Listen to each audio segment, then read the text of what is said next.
আমরা আরেকটি বিষয় বলেছিলাম যে সংস্কারকৃত সংবিধান অর্থাৎ আগামী ফেব্রুয়ারিতে যদি ইলেকশন হয়, সেই ইলেকশনের মধ্য দিয়ে রিফর্ম অ্যাসেম্বলি যখন রিফর্ম কনস্টিটিউশনটা প্রেজেন্ট করবে, সেই কনস্টিটিউশনের অধীনে যারা জুডিশিয়ারি রয়েছেন তারা সকলে সাংবিধানিক পদের জন্য নতুন করে শপথ গ্রহণ করতে হবে, যাতে এই জিনিসটা আরো দৃঢ় হয়। যেহেতু আমরা রিফর্ম কনস্টিটিউশন পাবো 2026, সেই কনস্টিটিউশনের অধীনে যারা জুডিশিয়ারি রয়েছেন তাদের এটাতে ওথ বা শপথ দিতে হবে। কারণ তারা যদি এটাতে ওথ বা শপথ না নেন, তাহলে ভবিষ্যতে এটা একটা হুমকির জায়গাতে পড়তে পারে।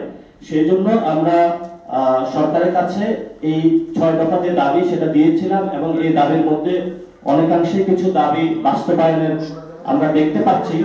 কিন্তু আমরা বিলটা যখন জনগণের সামনে স্পষ্ট হবে, তবে সেখানে আমরা বলে থাকি যে কনসেনসাস কমিশনে এই বিলটা ড্রাফট আকারে জনগণের সামনে হাজির করতে হবে।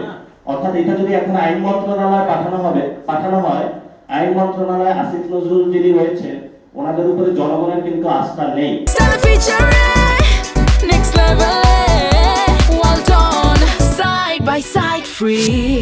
এবং উনি বারবার কিন্তু জনগণের আস্থার বাহিরে গিয়ে এই যে আমাদের জুলাই সনদটা রয়েছে সেটাকে সংবিধানের অধীনে কথা বলে এটাকে ভিন্ন খাতে নেওয়ার প্রচেষ্টা করছেন। অর্থাৎ গণ অভ্যুত্থানকে ভিত্তিমূল না ধরে উনি জনগণের যে ঐতিহাসিক বহিঃপ্রকাশ সেটাকে পাশ কাটিয়ে ভিন্ন খাতে প্রবাহিত করার চেষ্টা করবেন বলে আমাদের একটা আশঙ্কা রয়েছে। সেই জন্য ডক্টর ইউনূসের অধীনে যে কনসেনসাস কমিশন রয়েছে বা জাতীয় ঐক্যমত কমিশন, এই কমিশনে বিলটা অথবা আদেশটা জনগণের সামনে ড্রাফট আকারে হাজির করতে হবে। ড্রাফট আকারে যখন হাজির করবে, তখনই আমরা এটা দেখে এনসিপি স্বাক্ষরের উদ্যোগ নেবে।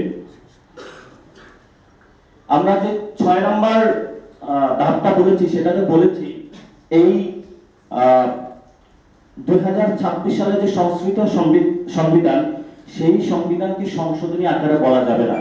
কারণ সংশোধনী বা অ্যামেন্ডমেন্টের মাধ্যমে কোর্টের রায়ের মধ্য দিয়ে এই জনগণের যে ঐতিহাসিক বিজয়, এই বিজয়কে আবার কোর্টের মাধ্যমে চ্যালেঞ্জ করে এটাকে ধ্বংস করে দেওয়া একটি পায়তারা আমরা ইতিমধ্যে লক্ষ্য করতে রাজনৈতিক দলগুলোর মধ্যে আমরা দেখেছি।